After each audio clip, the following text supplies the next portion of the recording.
In the heart of the 12th century, the winds of destiny blew across the sun-scorched plains of the Middle East. Crusaders held Jerusalem, their prized jewel. But in the shadows rose a man whose name would be remembered across centuries. Salahuddin Ayyubi, the great unifier, the warrior of faith, and the liberator of Al-Quds. This is the story of how one man, through brilliance, mercy, and relentless resolve, reclaimed Jerusalem from the Crusaders, not with hatred, but with honor. Salahuddin Yusuf ibn Ayyub, known in the West as Salahuddin, was born in 1137 in Tikrit in modern-day Iraq. He was a Kurd by origin, raised in a world of political chaos and religious division. At the time, the Islamic world was fragmented into squabbling states, weakened by infighting, vulnerable to foreign invaders. The First Crusade had already succeeded decades earlier.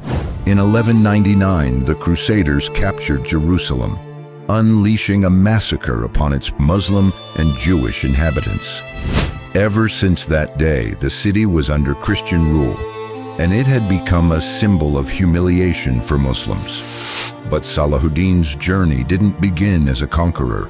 He first served under Nur ad-Din, the ruler of Syria and a devout champion of jihad against the Crusaders. It was under his mentorship that Salahuddin learned the art of leadership and war, not as mere conquest, but as a sacred duty. In 1171, Salahuddin became the vizier of Egypt and later declared himself sultan. In time, he would unify Egypt and Syria, a colossal achievement. The once divided Muslim world was now under a single banner, but his eyes were always on Jerusalem. The road to Jerusalem would not be easy.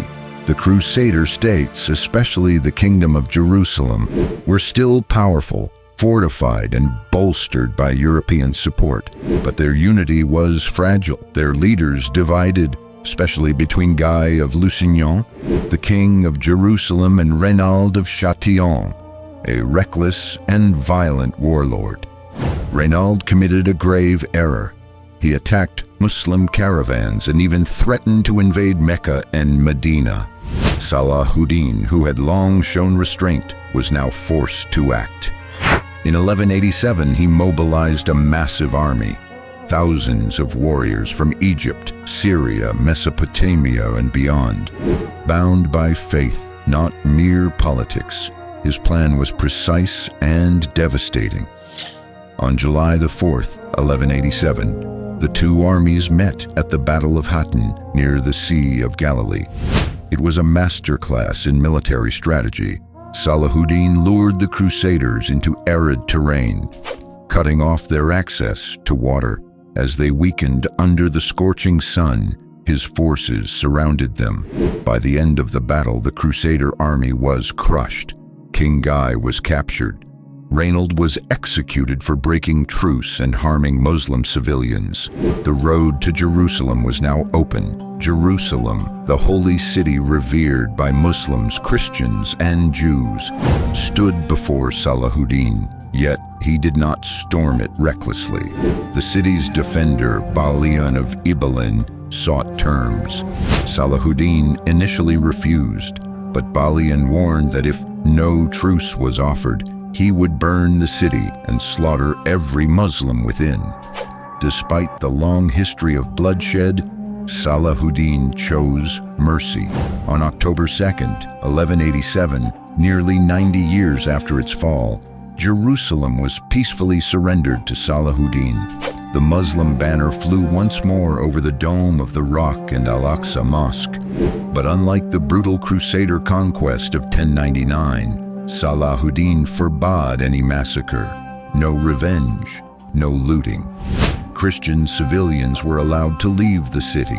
Many were even ransomed by Salahuddin himself, who paid from his own treasury when families couldn't afford the fee. Churches were respected and Christian worship was not outlawed. Even Richard the Lionheart, his future rival during the Third Crusade, would later say, "He is without doubt the greatest and most powerful leader in the Islamic world." Salahuddin did not simply win back Jerusalem. He restored dignity to his people and honor to the Islamic cause. The city that had once witnessed a brutal massacre by Crusaders in 1099 now stood on the brink of a new chapter. The Christians feared the worst, that Salahuddin would repay blood with blood. Among them was a poor Christian widow. Her husband had been killed during the defense of the city, and she was now left alone with her children. She had no money to pay the ransom Salahuddin had allowed for the safe departure of Christian civilians. Desperate, with nowhere to go, she made her way out to the Sultan's camp. Surrounded by guards and generals, Salahuddin listened as she tearfully begged for mercy, for her children, for her life. He looked at her with compassion and asked, "Do you not know who I am?" She answered, "I know you are the ruler of the Muslims. I have heard of your justice. I have no one else to turn to." And then, in front of his entire court, Salahuddin wept. He not only paid her ransom from his own treasury, but also ensured safe passage for her and her children.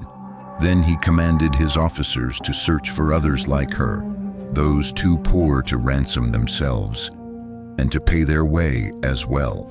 By the end, thousands of Christians who had no means were spared slavery or execution simply because Salahuddin chose mercy over revenge. He became a legend not only for Muslims but even in Western chronicles, admired for his justice, wisdom, and humility. When he died in 1193, he left behind no gold or palace, only a sword, a shield, and a few coins. He had given away his wealth in charity, but his true legacy lived on in the hearts of millions. As the liberator of Jerusalem, the unifier of Muslims, and the embodiment of righteous leadership. In a world that too often glorifies conquest by force, Salahuddin Ayyubi stood apart. He conquered not just cities but hearts. He proved that faith need not be blind hatred, that power can walk hand in hand with mercy, and that history remembers not just the victors, but the honorable. Jerusalem was his greatest prize, but his nobility was the world's true inheritance. This was the legacy of Salahuddin Ayyubi, a man forged in war, remembered in peace. I hope you guys enjoyed the legacy of Salahuddin, the victorious. If you want to see more, then I will be right back. See you again.